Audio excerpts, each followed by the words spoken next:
আসসালামু আলাইকুম। আমরা খামারও একটা গাভীর নাম দিছি আমরা মেশিন বুমা দিছি। মূলত এটা খায় এক টানে খায়, এই জন্য আমরা মেশিন বুমা নাম দিছি। আর গাভীটা বাচ্চা দিচ্ছে 2 মাস হয়েছে, কিন্তু সবচেয়ে আশ্চর্য জিনিস হয়েছে আর 2 মাসের ভিতরে গরুটা গাভ চলে আইছে, হিটও চলে আইছে। তখন আমরা গরুটা সাধারণত ফিট খাওয়াই না, এই জন্য আমরা গরু তাড়াতাড়ি হিটও হয়। এবং আগে আমরা ফিট খাওয়াইতাম, ফিট খাওয়ানোর পরে গরু গাভ রাখতো না, কিন্তু আমরা ফিট বাদ দেওয়ার পরটা কি গরু আমরা ভালো মতো আসু, টাইম মতো গরু কনসেপ্টও করে, হিটও আসে তাড়াতাড়ি। আমরা এই গরুটারে আমরা কী কী ওষুধ ব্যবহার করছি আমরা এই ভিডিওতে বলবো। আমি সাধারণত গরুটারে 1.5 মাস করে আমরা কৃমিনাশক করছি। কৃমিনাশক করার পরে আমি প্রথমে ওগুলো সুপার এমাইনো দিচ্ছি, সুপার এমাইনো ব্যবহার করছি সপ্তাহে একদিন, আর কেটাফক্স ব্যবহার করছি, আর এডি ব্যবহার করছি একদিন। সপ্তাহে 3টা ওষুধ ব্যবহার করছি, সুপার এমাইনো, কেটাফক্স আর এডি। আর তারপরে আমরা দিতাম না বীজ, পরের সার্কেলে বীজ দিব।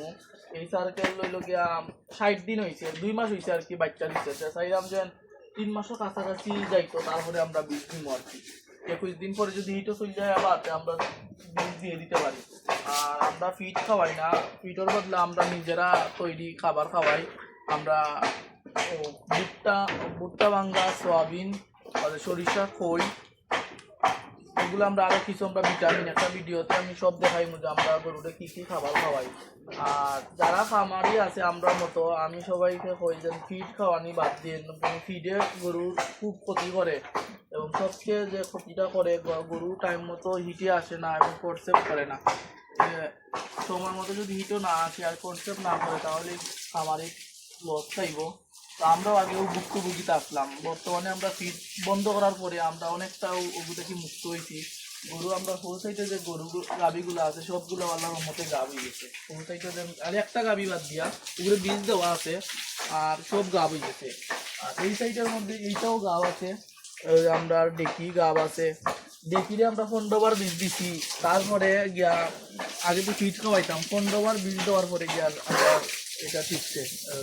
আমরা দেখি এটা প্রথম দেখি ঠিকছে আল্লাহর রহমতে। আর এইটাও আমাদের গাভ গরু বিলারি। আমরা খামারও মাত্র 4টা গরু বাদে সবই মোটামুটি গাভ হয়ে গেছে।